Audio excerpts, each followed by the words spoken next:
Yo-yo TV. ఏపీలో ఘర్షణ రాజకీయాలు మళ్లీ తెరపైకి వచ్చాయి. మొన్నటికి మొన్న పల్నాడులో, తాజాగా చిత్తూరు జిల్లా పుంగనూరులో టెన్షన్ వాతావరణం నెలకొంది. వైసీపీ టీడీపీ కార్యకర్తల మధ్య ఘర్షణ చోటు చేసుకుంది.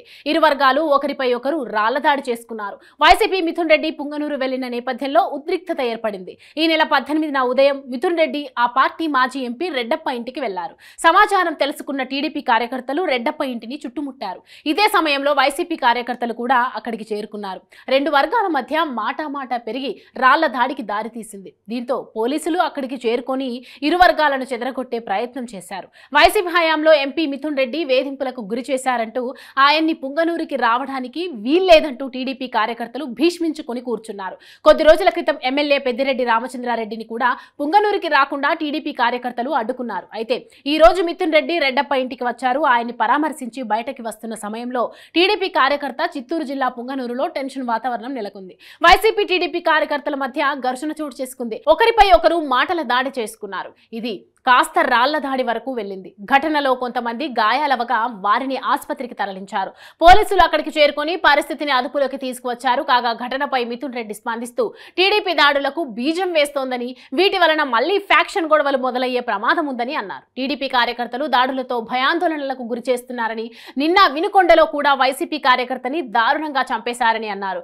వైసీపీ కార్యకర్తలు వారికి జరుగుతున్న అన్యాయంపై కేసులు పెట్టడానికి వెళ్తే తిరిగి వారిపైనే కేసులు పెట్టి వేధిస్తున్నారని ఆగ్రహాన్ని వ్యక్తం చేశారు. అధికారం ఎవరికి శాశ్వతం కాదని, శాంతి భద్రతలను కాపాడాల్సిన బాధ్యత ప్రభుత్వంపై ఉందని ఆయన సూచించారు. వైఎస్ఆర్సీపీ మాజీ ఎంపీ రెడ్డప్ప ఇంటిపై టీడీపీ రాళ్ల దాడి జరిపిందని వైఎస్ఆర్ కాంగ్రెస్ పార్టీ మండిపడింది. పుంగనూరు పట్టణం టీచర్స్ కాలనీలో ఉన్న రెడ్డప్ప ఇంటిపైకి గూండాలు రాళ్లతో దూసుకొచ్చారు. ఎంపీ మిథున్ రెడ్డి రాకతో మరింత రెచ్చిపోయిన టీడీపీ శ్రేణులు పోలీసులు అడ్డుకున్న వారిపై కూడా దౌర్జన్యంగా ప్రవర్తించారని వైసీపీ ఆగ్రహం వ్యక్తం చేసింది. రాష్ట్ర వ్యాప్తంగా దాడుల సంస్కృతిని టీడీపీ నాయకులు వెనకుండి ప్రోత్సహిస్తున్నారని వైసీపీ ఆరోపించింది. టీడీపీ శ్రేణుల దాడిలో గాయపడిన వారిని పరామర్శించేందుకు మాజీ ఎంపీ రెడ్డప్ప నివాసానికి వెళ్లిన మిథున్ రెడ్డిపై దాడి చేయడం అత్యంత హేయమైన చర్య అని వైసీపీ ఎంపీ మధ్యల గురుమూర్తి మండిపడ్డారు.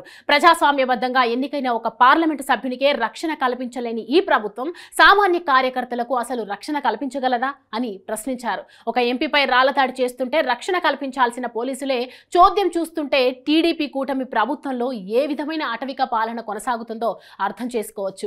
అధికారం శాశ్వతం కాదు అనేది గుర్తు చేసుకోవాలని కోరుతున్నానని ఎంపీ గురుమూర్తి అన్నారు. పుంగనూరు ఘటనపై తెలుగుదేశం పార్టీ ట్విట్టర్లో స్పందించింది. మిథున్ రెడ్డి తన అనుచరులకు గంజాయి తాగించి పోలీసులపై దాడి చేయించాడని ఆరోపించింది. ఈ మేరకు ట్విట్టర్లో ఓ పోస్ట్ పెట్టింది. పుంగనూరులో రెచ్చిపోయిన వైసీపీ సైకోలు టీడీపీ శ్రేణులను రెచ్చగొడుతూ గ్రామాల్లో కాన్వాయ్ వేసుకొని తిరుగుతూ రెచ్చిపోయిన మిథున్ రెడ్డి, కవ్వింపు చర్యలకు పాల్పడుతూ రెచ్చిపోయిన వైసీపీ గూండాలు, దగ్గరుండి పోలీసులపై దాడులు చేయించిన పిల్ల సైకో మిథున్ రెడ్డి తన అనుచరులకి గంజాయి తాగించి పోలీసులను రాళ్లతో సైకో మిథున్ రెడ్డి కొట్టించాడని తెలుగుదేశం పార్టీ ట్వీట్ చేసింది. ఈ అంశంపై మాజీ సీఎం జగన్ ఏ విధంగా స్పందిస్తారో చూడాలి.